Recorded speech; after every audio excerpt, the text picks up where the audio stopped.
Chronicles.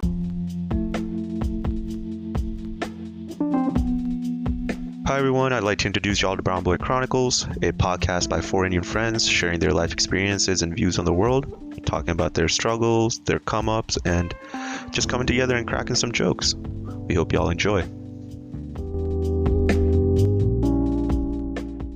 Welcome to Season 3, Episode 3. This is a continuation of our last week's episode with our guest, Mahmoud Khedr, aka Moody. So Moody, I want to start off this episode asking if you could give us insight about the different kinds of factors that affect young people and their mental health.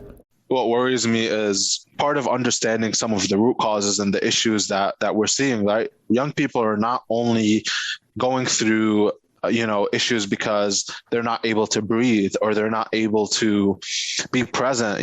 For a lot of young people, it's a lot deeper than that. Just showing that kind of example around the type of things that happen at home is one example. You have young people who, might not just be getting food at home. That's another core example, right? If you're not getting not just any type of food, right? The healthy food, the nutritional food that will help you think better, that will help you feel okay, that will impact how you think and feel throughout the day. You're not able to get food. How do you expect them to show up and actually feel good, about themselves? They can breathe all they want, but if they're not eating the right food and they're not processing, the right type of things that's put in their bodies, that's going to impact them. And then the food thing, you can look at it and you're like, why aren't they getting the right type of food? Okay, well, their parents might be low income and they might not be making enough money to buy them the right type of food. And then you look at that and you're like, okay, why are their parents not making enough money? And then the deeper you go into that, and one example of that story that goes deeper is okay, well, he could have a black mother who is the main income person, and then his father who's also black or another race, whatever. And the reason they're not making enough money is because they're impacted by systemic racism, where the system has been designed in a way where they just haven't had the opportunities to make more income, enough income to be able to really live and to be able to get by in the area that they're in. And in New York City, it's you need at least $70K to be able to really fulfill your needs, right? And to be able to live a decent enough life that you're not money is not a huge issue. Maybe actually it might be higher in New York City. I think it might be closer to 100, depending on your family situation and whatnot. So that's one example. And I think people sometimes will say stuff money is the root of all evil, or that you can't buy happiness with money. And I get what people get at. I used to also think that early on when I started my journey into mental health and understanding. And the fact is that money helps solve a lot of the money problems, and a lot of the money problems are manifest into emotional, mental health, physical problems. And if you're able to give people enough money to live, to support themselves, support their family, a lot of those problems are going to go away. So just basic kind of psychology is when you're also asking the question, what's going on now? What are people struggling with? So people are struggling with different things across the entire spectrum of our human needs. And so if we're just looking at Maslow's hierarchy of needs and we're looking at people in the most basic thing, they're still struggling with having a place to live, having food and shelter. They're going to have mental health issues around that. And then as you go higher into okay, well, if they have that, do they have a social connection? Do they have friends and family that care about them? No, they're going to struggle with that. And then when you get higher and higher, I think the highest is self-righteousness. That's about really purpose. And that stuff is how can I improve and grow? And that can, of course, it's not linear. You can be thinking about that throughout the entire journey, but your problems change over time, and your needs from a mental health perspective change over time as well. And so there's no one size fits all solution towards that or perspective. Yo, Moody. So based on what you said with how COVID kind of just brought its own set of problems for the younger generation with access to mental health resources, and all the research you've done, is that primarily the reason that FloraMind, your startup, is an online platform? Or, I don't know if you listened a couple episodes back, we talked to some Raj about the metaverse and just this push towards digital things. And my concern was when you start going fully digital and you lose that human connection a little bit. Are you how can you talk about the structure of how you run FloraMind? Is it primarily digital, primarily physical? Are those concerns that you have, if they're one or if they're leaning towards one side or the other? Yes, absolutely. So FloraMind started as in person and almost exclusively physical because of the fear that I had of building an only online solution to throw at young people to say this is going to improve your mental health without having enough research and without having had done the work on the ground to really go in and like go into school and be like, what's going on? Like, what do you really struggle with? Show me your day to day. What's your schedule like? What are you worried about? And so we'd done that for the first like about 2 years of operation, was like primarily only like in-person programs, and they looked like some of them were long programs, some of them were short. Sometimes we went in and did just an assembly with the school to talk about mental health with the entire school. Sometimes it was like a 10-week program with the school to like put all of their classrooms through it and help them learn these fundamental skills. So my approach and our approach as an organization early on was like, one of the problems we saw is that we're over investing into treatment of mental health disorders, which essentially just means we're over investing into trying to fix people after they go through things. So when you're mentally ill, you're depressed, you're clinically depressed, you need some type of mental health treatment like therapy, right? Therapy, and there's a lot of different mental health treatments. And my thing was like, well, for young people, one statistic that shocked me was that 50% of mental health disorders begin developing around age 14.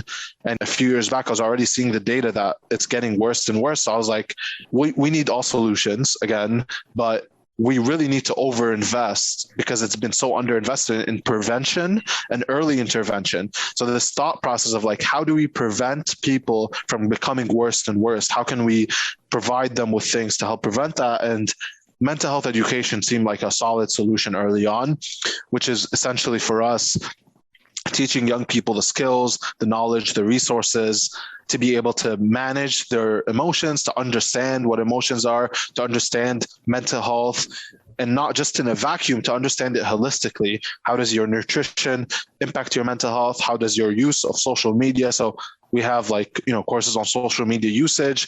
We talk about suicide prevention. We talk about just general stigma. We talk about intersectionality. So the whole approach kind of early on was like, one, we want to start prevention, early intervention. We want to really focus on that because it's underinvested in, and that will make more sense from like a public health standpoint. A lot of researchers have been already talking about it. There's just not been investment. And then two, because of our kind of experience growing up being, young people of color from different backgrounds, and looking at what's already provided from even a mental health education standpoint, we felt like it was boring. It did not cater to young people of color from different cultures. I just felt like, you used the word whitewash earlier. Whitewash is another way to put it. We say Eurocentric, really built for a certain type of people, was built for and by a certain type of people for them. And so our philosophies around, we need to build specifically for young people of color. We need to think about what is culture relevance is, what is cultural sensitivity towards very intimate and,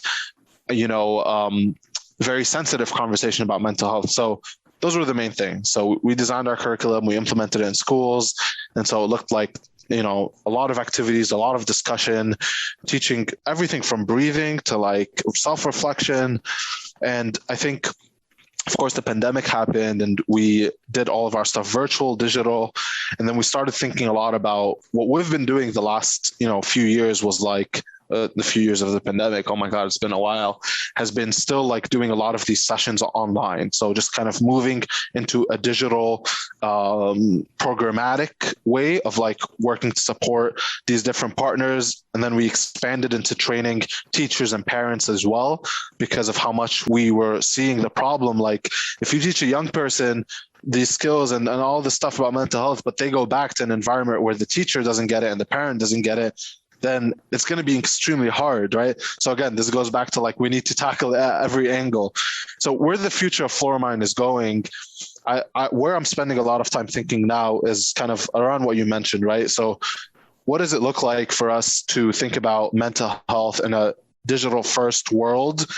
But I also worry about being digital first and digital only, because you have a lot of young people, especially from the underserved communities, from the low-income communities, who still will not have that access to like the online world. Like, there's still a lot of young people, even in America, who really don't have access to like internet. And it's like hard to process that. And even from a global standpoint, we're so in a bubble. Like we don't see the bigger picture as much as we should. But anyway, I'm thinking a lot about that. And I think we definitely want to be engaged. And I'm actually extremely worried about the metaverse. One of my main worries is kind of what you're saying. Like I'm understanding it more and more, even when some people are explaining it in an interesting way as like this societal shift, that we care more about the digital than the physical and how it's manifesting now. We have this like, we can see it now with social media. We care more about how we look online than in real life, etc. Those are great points. That is extremely scary. It's happening to a certain subset of the population globally. In the US, of course, happening to a lot of people, where we see how it's manifesting. It is concerning. I think there's a lot of ways to address the solution from like a solution provider standpoint, like what I think needs to exist in like the metaverse from a mental health standpoint, from a connection standpoint. There's a lot of thoughts on that. I think the real power that needs to be thought about is these, and this is one thing that we're probably, that we're thinking about also, is like, when these companies are designing these things like the metaverse, right? Or they're designing their tools, they're designing the virtual reality. I have the headset right here, the Oculus. How are they thinking about it? Because I can do all I want from like designing solutions that will fit into it. But like if their design is already shitty and they're already continuing to take advantage of people's psychology, and they're continuing to in every way exploit our humanity, our well-being for profit, the problem is just so much bigger. Like I can come into the metaverse and say, I'm creating a world for mental health. That's cool. Yes, people will come on, and yes, we might do a little thing and it will be impactful. But if the platform itself is designed to be addictive, it's bigger than me. It's not like, even when I think about FloraMind, I don't really care about the brand. Like the brand is important to push change, but like if I step outside of FloraMind and I'm not leading FloraMind, I don't never had FloraMind. I'm really looking at the systems that are being designed and how they're being thought about. And so a lot of the thinking, even like with the metaverse and VR and AR, I mean, companies like Facebook are saying that they always cared about people's health. They never meant to like do what they did, and now they're prioritizing it. But like with the whole rollout like around the metaverse, I haven't seen, and just Meta, I'm just talking about Facebook right now, for example, I haven't seen people talk about wellness. How are you keeping, I haven't seen you talk about young people. How are you going to keep them safe?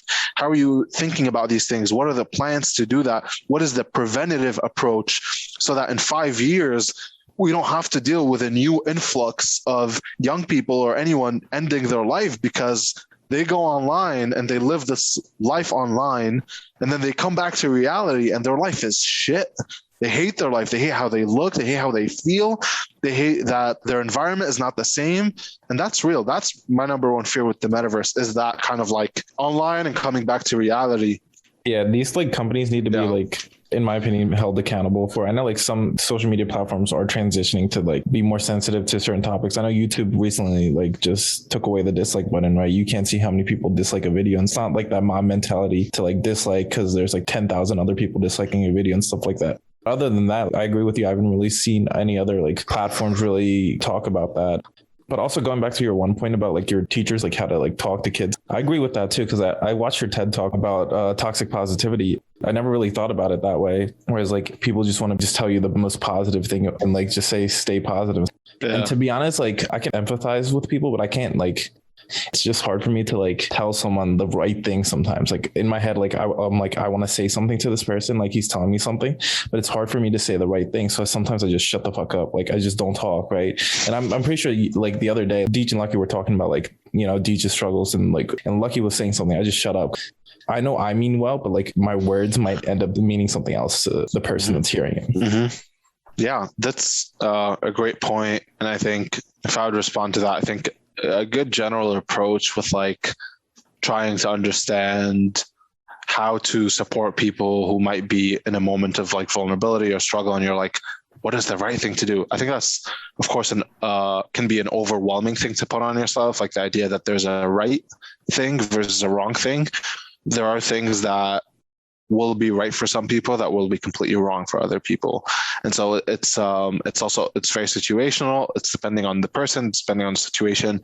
I think generally speaking, what I try to do and what I've tried to like give advice on people to do is trying to, instead of jumping to conclusions or like jumping to wanting to help them solve whatever they're going through or like whatever goes on in your mind, I think trying to either ask questions is usually like a good way.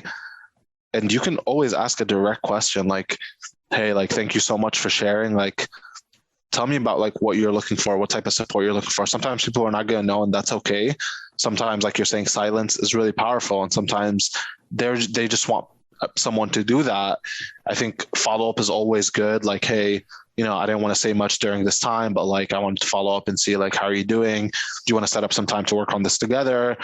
I think like it's just more about being curious and being thoughtful and like not assuming, you know, like not assuming this mentality that like, I know what's going to be best for you is the whole idea with that. I know that like I have the best approach. I know more than you, like what you're going through is what usually it gets interpreted as, but kind of this idea of like, I'm going to be inquisitive.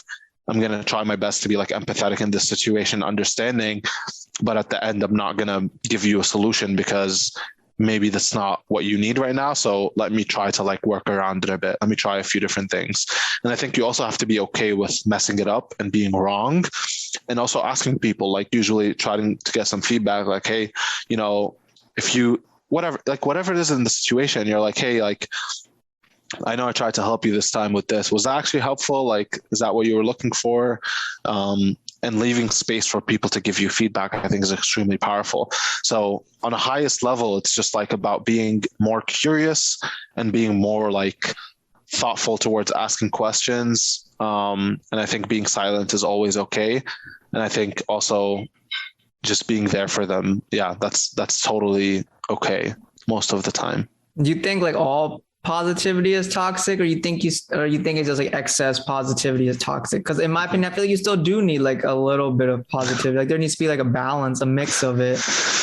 Yeah, that's a great question. It's one I got a lot, especially on the talk dropped, a lot also in the comments. Yeah, I think my perspective, positivity by itself is not toxic. There's almost nothing in the world by itself, like alone, that's like toxic. There are a few like exceptions.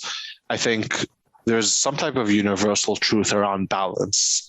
And I think the balance kind of truth applies to almost anything, is what I've noticed. And so I think because we're also like naturally more negative humans, like the way our brain has been wired, especially through like what our ancestors have been through, we do need more. I would classify it more as like we need more hope and optimism. And sometimes we do need that dose of like, I need to think positive right now. I need to like, you know, think about the good stuff that's happening in my life because I'm so overwhelmed with like all the negative right now. And that's what I feel like I need. And you try that and it works for you. That's fantastic. And I think it's like, it goes back to that point of like the balance point, and perhaps maybe the better point is like what works for you at that point in your life. And like, you need to put on a motivational speech and all you want to do is like be positive that day. And that's what's going to serve you and it's going to help you get out of like whatever you're going through, then wonderful. Like you should do that. Absolutely. I think the main idea is like, don't try to push it on other people. And you pushing it on other people can be really harmful. And so sometimes people are being negative. And I noticed that, like, I'm like, hey, like, I think you're actually thinking a little too negative about this. Like, it's not that bad. And sometimes you actually need to have that conversation. And I realized like later on, it's like my whole point with toxic positivity was, this idea of extremes. We can't be extreme on the positive and we can't be extreme on the negative. And trying to put up a facade and trying to like be fake positive just because we don't want to deal with our pain or deal with something is also another way to cope. And although it sounds like a positive coping mechanism, it can backfire in a way, because if you're only trying to be positive and not address a problem that might need a different approach, you might, instead of being positive about it, you might need to talk to a person directly about a problem that you're having. You might need to, do something completely different. And so the idea is like, be open-minded to like more types of different solutions. Positivity is not the only solution to our mental health issues. Too much positivity on the extreme side can be extremely harmful. And I think just starting the conversation around it is what I really wanted to do with that. And so if we're just having more of these conversations, like what is best in this situation? Is this better for me? How do I respond to this? That I feel like has done it for me. So. So going back to like your mom finding like your note and stuff, right? How has the conversation between you and your parents like kind of shifted since that moment to what you're doing right now? And I know you have 8 brothers and sisters. Do you tell them do you try to help them with like the same resources you provide to like FloraMind? Are your parents a bit more like open to the concept of like mental health? I know a lot of brown people like they shrug it off. They're like, it's a weak mindset and all that shit. But I mean, how's the conversation like shifted? And I mean, like, what's your relationship like now? That's a great question, bro. The funny thing is like about, especially my TED talk that I did, is that I had not talked to any other member of my family about it until they saw the talk. Like they had played the talk and we were in the living room together. I didn't really want to watch it, so I was just like walking by, but I was like stopping by to see like their reactions. And I just remember that night, like they were so surprised, but they had like in different ways, they had seen me struggle and they had seen me like go through stuff. But I think none of them really knew like, oh, you tried to like end your life. Like, holy shit. And I think the amount of like love and support from that angle was unexpected, but really appreciated. They were really supportive. And I think I never try to blame people for things, even like talking about my parents and talking about trying to seek help. It's really hard to blame people for things, especially you grow older and you process your own things. Like most people do their best, especially parents. Parents get a lot of crap and they get a lot of responsibility. And most of the time, I think they're doing their best. But yeah, over time, my mom, the conversations I was having with my mom, she'd never known that some of the stuff that like I used to hear at home wasn't supportive. She'd never known and I think I actually, even after that, had gotten into a few debates with her, not debates, but I guess there were conversations like where I would try to share stuff and I try to be a little bit more vulnerable. And I think it's interesting when you talk about your parents, like what worked for your parents versus what might work for you. She always had this really good intention to try to help me, but I would still tell her like if I would share something and she'd be like, it's not that big of a deal. Like just get over it and keep pushing forward. And that perspective is actually a really good perspective, but I would just still like tell her like, Mom, you still like are not getting it. This is not what I want right now. And I got better with vocalizing my needs, just being like, can you just listen to me right now? And I don't want advice right now. And so I got better with that over time. And so my relationship with her and other people in my family, I would try my best to just like vocalize what I'm looking for up front so that I can avoid a situation where I felt unheard or unseen. I think that's also an ideal part of like the equation moving forward, is like, if we can ask for what we need and we know what we need a little bit better, it makes it easier for people to also support us. Our relationship over time has just gotten better. I think the conversations around mental health in my family, I feel like have increased. I know some of my siblings, we all have our own struggles, and I always try to ask the questions. I try to be there for them. There's always a feeling that I'm never doing enough, that what I do for the world, I always feel like I'm not doing enough for my family. And that can be an overwhelming feeling. I was just talking to my sister about it today. And so I try based on like the capacity I have. And I think over time, I have always tried to put family first. but I've always also looked at it like, if I'm able to like do more, become better, make more money, grow something bigger, then I'll really be able to help them. And especially, I think mostly it's always been a financial lens. And then the more I got into the mental health space, the more I was like, well, they actually, like, I also need to be there for them this way. I can't be busy all the time. I can't be like, I have to be there for them more. And so I've tried more. The COVID was a great opportunity for me, even though it was really difficult, but to like reconnect with them, spend more time with them, play ball with my little brothers, be able to catch up casually. But I think moving forward, I'm trying to do more. I'm not there yet. I'm not fully healed. I'm not a perfect son. I'm not even, sometimes people think because I do mental health work, like I am so zen and I'm like good now. And I'm like at a state of my life where like, whoa, I am like in the skies all the time. But nah, man, I struggle a lot. I struggle every single day. I'm like in a fight, and I've gotten better now though with recognizing it. I've gotten better with seeking God for help. I've gotten better with like also new things, like a better relationship with God. I've gotten better with these things, but I still struggle. And I think I don't expect some of the things, for example, that I struggle with now that are like present, always going to have struggles. I tell people, don't expect life to necessarily get better. I expect us, and what's beautiful is that you get stronger. Life doesn't necessarily get better. You get stronger, you get better, and you get better at handling life over time. We're all of us, unfortunately, and I'm not wishing it on you, but we're going to go through some tough shit we haven't been through yet. And there's some things that are going to be so tough on us that we're going to feel like we're breaking. We're going to feel like I had no idea this was coming, and now it came, and now what? What do I do? And those are the moments you build up to if you're gaining a better awareness, if you're building up those tools to cope, if you're building community, if you have social connection, if you're more prepared for what life is going to throw at you, what God is putting in your way, if you believe in God, whatever it is, you become better prepared to deal with that situation, that tragedy, so that it becomes an event and you deal with it.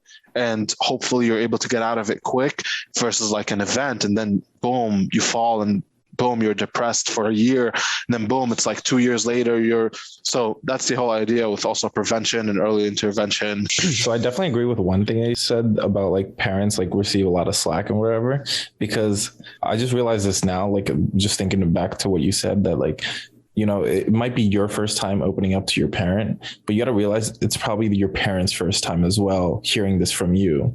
They probably don't know what the fuck to say to you, like your first time around too. You know, like it's just how it is. But you never, like when you're opening up to your parents, you never really think of that like it's their first time talking to you like this too.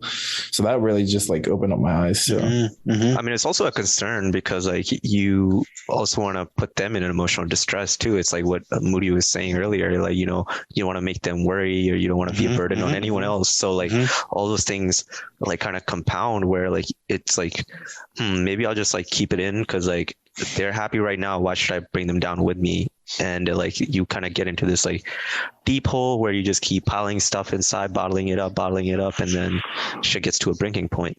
But with that being said, Moody, question, like, first of all, like, I commend you for, like, you know, the FloraMind and everything you're doing. Like, I know you just mentioned earlier where you just said, like, you know, sometimes you think you don't do enough, you know, you could always do better. I mean, that's just everyone. But like, to me, I just like met you from like, you know, hour and a half ago. And like, you know, I respect the, you know, what you're trying to do, what your vision is. And this is a new perspective I've never even thought of. Like, you know, you're tackling mental health more upstream, you know, in the nascent beginnings of it, like at 14, 15, rather than downstream where, you know, it's like medication, you already went through trauma. Now let's just cope with it. So in the beginning where you're trying to teach 14, 15-year-olds to be like a little bit more self-aware, you know, help, you know, figure out trigger points if they have triggers, or, you know, just like be better at handling situations, because it all kind of ties in what you're saying. Right now we're 20s. We don't know what the fuck problems in 30s are going to be like.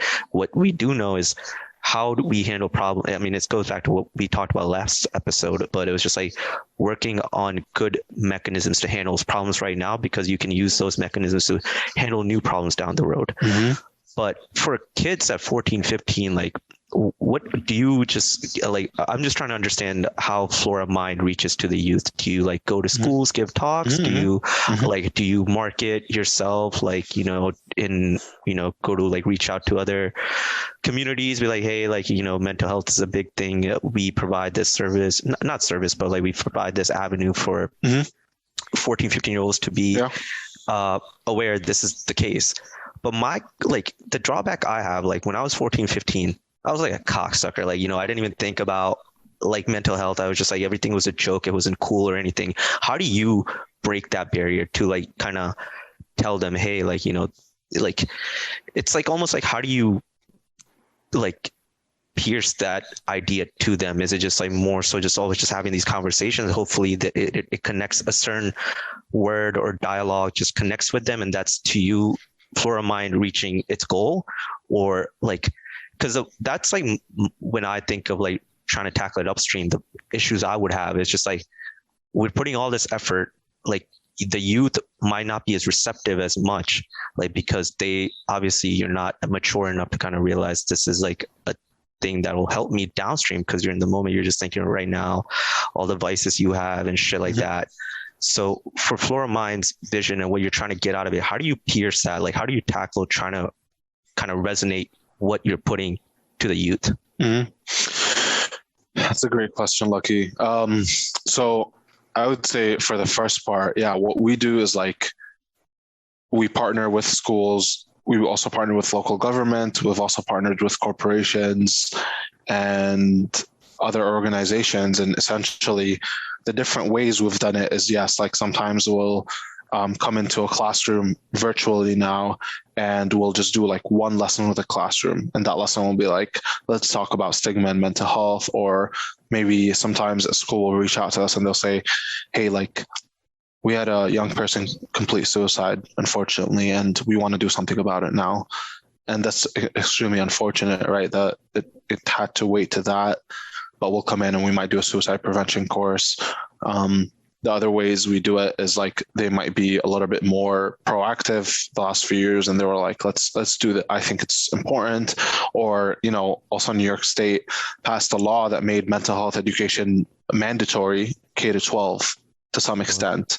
And so it's also tricky with laws. That was actually one of the early on things that also got us really excited. It was like, hey, this is like becoming a thing. How do we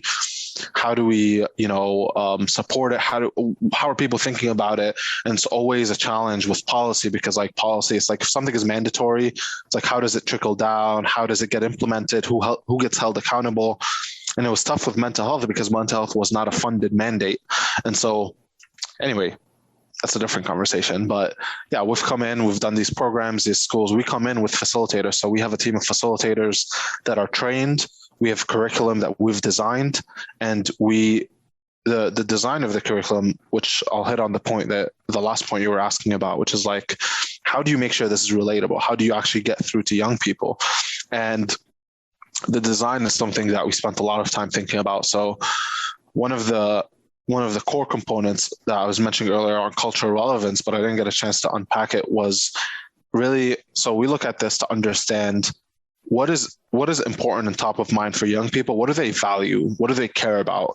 Because if we're able to really understand that, then we can design certain things into our conversation that will get their attention and will get their buy-in in a way. And so because we worked with initially only like New York City, inner city, young people of color, schools that were predominantly Black, Latino, some Middle Eastern, Asian, etc., we were like, okay, like, let's do some research. And we felt like, okay, well, one component that's like really popular right now is like, hip hop and pop culture. This is like part of the cultural relevance conversation. How do we actually like design that into mental health? Because we think it's cool. We think if we were in their shoes and we were there, we'd be able to talk about it. And so before we even design, we're like, you know what? Let's actually talk to more young people, because we're technically young people, but like the youth that we're trying to serve are still in school, and there will definitely be some type of gap. And so we were interviewing like parents, teachers, psychologists. We're talking to all of them to really figure out, how do we design this meaningful conversation, this meaningful workshop, this meaningful activity?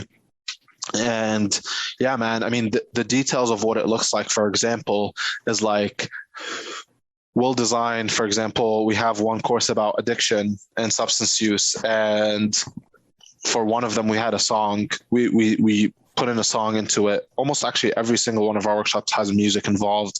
We get a music, poetry, kind of the creative aspects. And so we'll have like a song from Juice WRLD, and the song from Juice WRLD will talk about addiction. We'll talk about substance use. Really famous song, right? Like Lucid Dreams. And we'll play the song, and then we'll get the lyrics after we play the song. We'll get them to enjoy the song. Remember, we took one video one time, all the students were singing.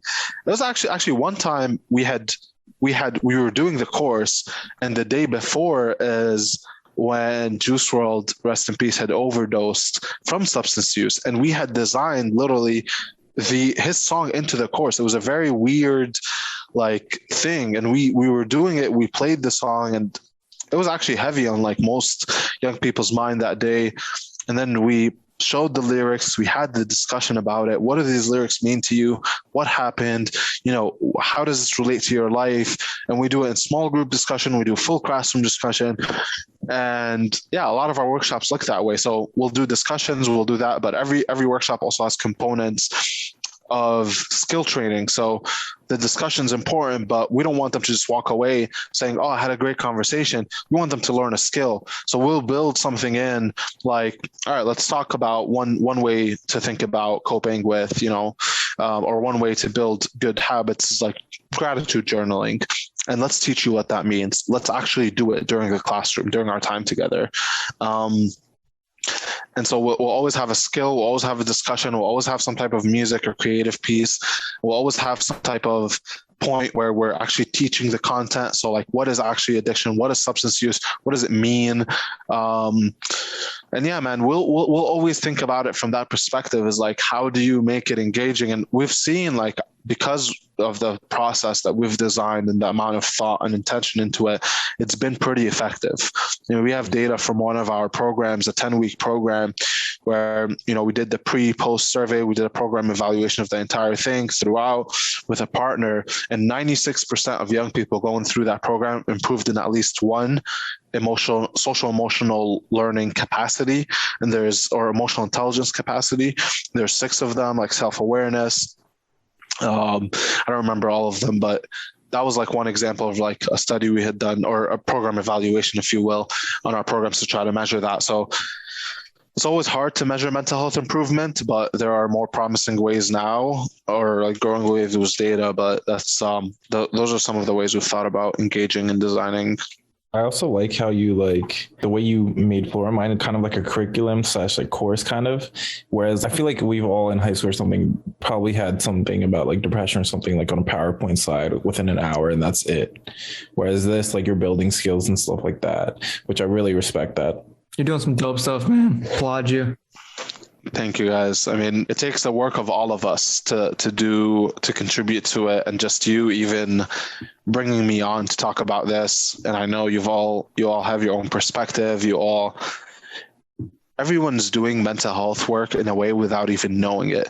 Like, just you creating a space to talk between your friends about important topics that, important in different ways. Just because like it's about mental health doesn't make it less or more important than like entrepreneurship and like economic freedom and like economic mobility is one of the top ways for us to improve people's mental health. And so it all ties back. Everything is interconnected. The work that you're doing and just facilitating these conversations is extremely powerful. We all have a role to play. And I think over time, people might feel powerless sometimes. We might give in to like the world and our lives becoming so much. And I think one of the things that inspires me the most when I think about this, and I had been through a few of these like slumps of like feeling hopeless, or feeling like I'm not contributing to the world, or feeling like everything's overwhelming, I'm never going to be able to make a change. I remember John Lewis, who was a civil rights activist. He was one of the big ones, along like MLK Jr. is not talked about as much or enough. But he had said a quote, something along the lines of, not verbatim, but he said, don't despair. And today, like, our fight, our struggle is not a struggle of a day, a month, or a year. Our struggle is a struggle of a lifetime. And so be optimistic, create hope, and get in good necessary trouble. And I think that was one of the most powerful quotes that for me has always been a motivator, and like, you know, just doing good work myself and trying my best, and also knowing like we're not going to solve everything overnight. Our entire lives are going to be some type of struggle, but if you find the meaning behind it and you're able to grasp onto some like type of hope and that type of like perspective, I think it'll help a lot. Yeah, facts. Fire. Yo, this has been a great conversation, man. I mean, I know it's like a heavy topic, and I mean, for you to open up and I mean, talk about your own struggles, like so in depth and stuff, it's good for our viewers and just people out there like who are like coming up right now and like they get to see this. Just wanted to transition to like one last thing before like we kind of close up. We'll definitely have you back on at a later date, because there's obviously this conversation is like an ongoing thing. I'd love to. But yeah, so what are you looking forward to for like 2022? Like, what are you trying to take your business to do, and like personal and professional goals? Like, what you got in mind? I'm excited about 2022. I think the number one thing that's top of mind for me is a kind of, I was just thinking about this the other day with my friends, and I was asking them a question, which is probably good for your viewers to also think about. Like, if you can title this chapter of your life, what would you call it? And I feel like for me, I was at the end of a chapter of transitions. I've, you know, moved out. I live on my own.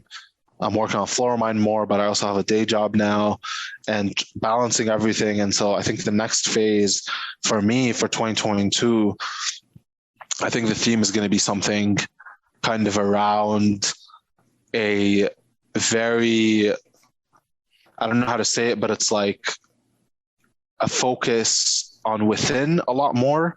I think I focused on a lot of like what I can control outside for the last few years, and I've done that well with like my company, with work, with stuff like that. And I'm going a lot deeper within. And so that looks like trying some new ways of healing and mental health treatment for myself, exploring some new methods. It looks like stuff around physical fitness, spirituality, religion, all the kind of basic stuff you hear, but I'm shifting my perspective about it a bit. I think business-wise, I'm excited for FloraMind and kind of some of the other projects I'm working on the side. We're looking at 2022 really about developing something extremely scalable for young people to be able to use for their mental health. There's not a lot of details right now that I can share about it, but I think it's going to be probably the most exciting year for us into just thinking about how do we develop something extremely accessible, scalable, and acceptable to people, to any young person, no matter where they are. So I think it's the year of scale on a business side for us. Inshallah, God willing. Well, thank you, Moody. Thank you. Habibi. Yeah. No, I mean it from the bottom of my heart. Thank you for coming on, sharing your perspective. It was a very powerful topic. And this is like a very insightful conversation. I feel like the conversation itself, like kind of is therapeutic in a way for me. Like having a person like you kind of went through the similar situations that I went to, and just like having these dialogues is just, it means a lot. And hopefully whatever comes of this, BBC or FloraMind, it just goes back to like what you're saying. At least people now have these avenues to like kind of go to and connect with. And I really appreciate you coming on, giving your story and describing the whole situation, man. Like it's like really powerful and beautiful. And I'm looking forward to see what FloraMind in 2022 comes up. I appreciate it, Lucky. Thank you. And thank you all. I appreciate you, KV, Harvey, Teach. Thank you so much for having me on. It's been an honor and really fun talking with you all. I appreciate you.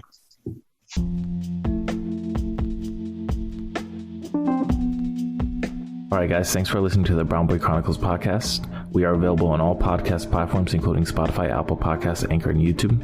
Feel free to follow us on Instagram at the Brown Boy Chronicles and our Twitter at the bbcpod. If you enjoy our content, we would appreciate it if you guys could take the time to review, like, and subscribe. If you have any other questions or business inquiries, please email us at brownboychronicles1@gmail.com. Thank you.